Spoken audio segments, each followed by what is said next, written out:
Hello all, welcome to the next video of the series Let's Automate. Today we're going to learn how to filter or extract a certain type of conditions or criteria. So here in our earlier videos we saw different students scoring different marks, and then we calculated the total percentage grade. We used condition formatting to colorize them, and now what we are going to do is we are going to create a filter to extract only what is needed. So I'm going to sheet 3 and I'm going to say is equal to filter of. I have to select the range. Let me select the range here,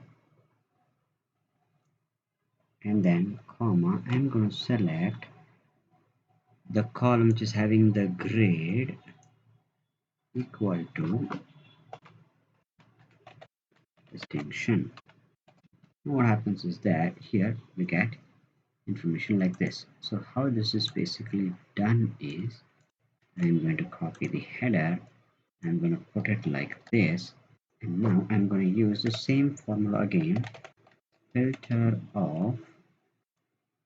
I'm going to select all these people, comma.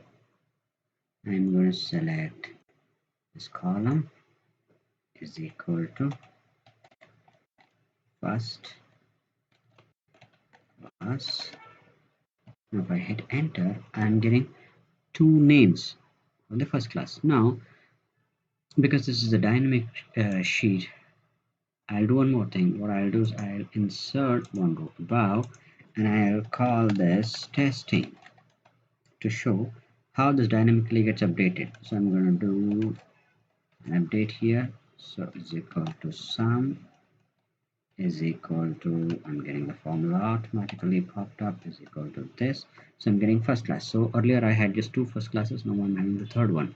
So if we go to sheet 3, in the second table below I should be seeing 3 entries instead of just 2. See, we got the testing here. So we can use this filter condition to extract whatever is needed for us. Thank you.